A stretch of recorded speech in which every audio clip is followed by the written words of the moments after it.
இப்போ பார்த்தீங்கன்னா நம்ம வந்து காடை கிரேவி பண்ண போகிறோம். அதுக்கு வந்து நம்மக்கிட்ட வந்து ஒரு காடை இருக்குது. ஏன்னா நான் ஒரு காடை வச்சு பண்ணுறேன்னு பார்க்காதீங்க. கொஞ்சத்தை வந்து நான் வந்து ஃப்ரைக்கு வந்து ஊற போட்டிருக்கேன் மசாலா போட்டு. இந்த காடை ஃப்ரையோட ரெசிபி உங்களுக்கு வேணும்னா என் கீழே கமெண்ட்டில் வந்து கமெண்ட் பண்ணுங்கள், நான் உங்களுக்கு கண்டிப்பாக போடுறேன். இப்போ இந்த காடை கிரேவிக்கு தேவையான வெங்காயத்தை கடலை பார்த்துடலாம் வாங்க. இப்போ தேவையான இன்க்ரீடியன்ஸ் பார்த்துடலாம். 2 வெங்காயம், ஒரு பழுத்த தக்காளி, கொஞ்சோண்டு கொத்தமல்லி, ஒரு 2 கொத்து கருவேப்பிலை. இப்போ இதெல்லாம் நம்ம வந்து சாப் பண்ணி எடுத்துக்கலாம் வாங்க.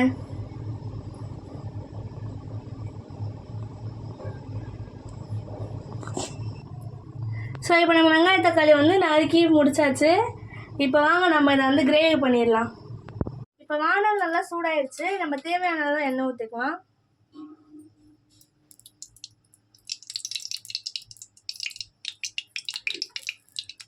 எண்ணெய் காயட்டும். எண்ணெய் காய்ஞ்ச உடனே நம்ம வந்து கொஞ்சோண்டு சின்ன பெருஞ்சீரகம் போட போகிறோம். பெருஞ்சீரகம் போட்டாச்சு.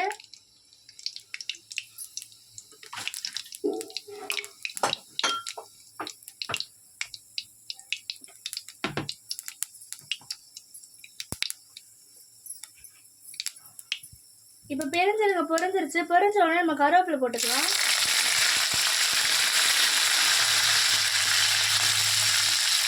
இப்போ வெட்டி வச்சு பெரிய வெங்காயத்தையும் போட்டுக்கலாம்.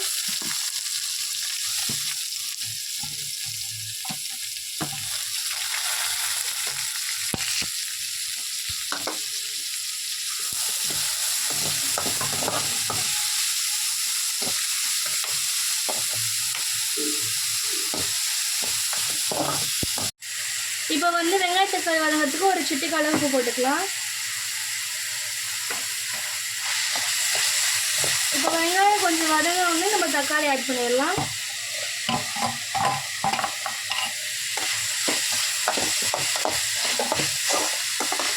இப்போ வெங்காயமும் தக்காளியும் வதங்குற வரைக்கும் நம்ம நல்லா கலரி விட்டுக்கலாம். இப்போ வெங்காயம் தக்காளி வந்து பார்த்திங்கன்னா நல்லா வதங்கிடுச்சு. இப்போ நம்ம காடையை வந்து க்ளீன் பண்ணி வச்ச காடையை போட்டுக்கலாம்.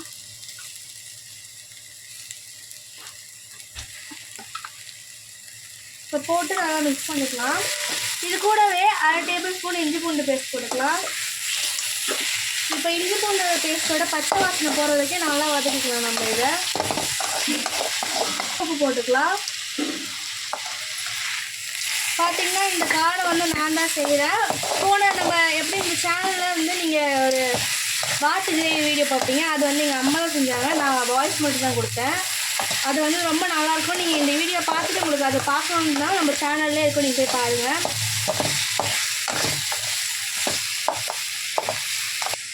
இப்போ நம்ம காடைக்கு தேவையான மசாலா பார்த்துடலாம்.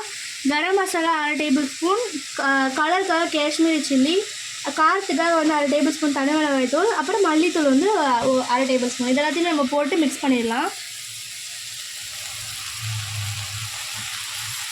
இப்போ வந்து நல்லா மிக்ஸ் பண்ணிக்கலாம். மசாலோட பச்சை வாசனை போகிற வரைக்கும் மிக்ஸ் பண்ணிக்கலாம். இப்போ வந்து நல்லா காடையில் நம்ம போட்ட மசாலா நல்லா ஒட்டி வச்சு பச்சை வாசனையும் போயிடுச்சு. இப்போ 1 கிளாஸ் அளவுக்கு தண்ணி ஊற்றிக்கலாம்.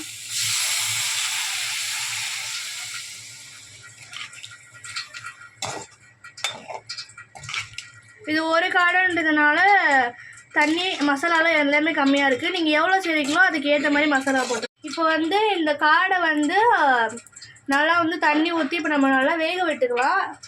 இப்போ மூடி போட்டு நல்லா இதை வேக வச்சிடலாம் கைஸ்.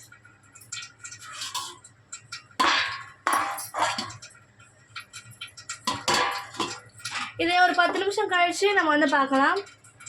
இப்போ நம்ம வந்து காடை கிரேவியை வந்து எப்படி இருக்குன்னு திறந்து பார்க்க போகிறோம். பார்த்திங்கன்னா கிரேவி ரெடி ஆகிடுச்சு. இப்போ நம்ம வந்து கொத்தமல்லி போட்டு இறக்கிடலாம்.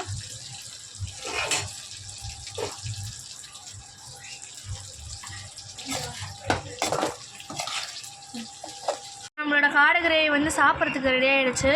இதேமாரி நம்ம சேனலில் நிறைய வீடியோ தொடர்ந்து வந்துகிட்டே இருக்கோம். நீங்கள் வந்து நம்ம சேனலை வந்து சப்ஸ்கிரைப் பண்ணி வச்சுக்கோங்க, லைக் பண்ணுங்கள், கமெண்ட் பண்ணுங்கள், அப்புறம் கன்ஃபார்ம் வந்து ஷேர் பண்ணுங்கள். ஸோ அடுத்து நம்ம வந்து கிரேவி வந்து பண்ணிவிட்டு கொஞ்சம் காடை வறுக்கிறதுக்கு எடுத்து வச்சுக்கோங்க, வறுத்து வச்சுக்குவோம். இந்த ஃப்ரையோட மசாலா உங்களுக்கு வேணும்னா நீங்கள் வந்து கமெண்ட்டில் வந்து கமெண்ட் பண்ணுங்கள். நான் கண்டிப்பாக இந்த ஃப்ரையோட மசாலா வந்து உங்களுக்கு வீடியோவில் போடுறேன். அவ்வளோதான் இந்த வீடியோ. Bye guys.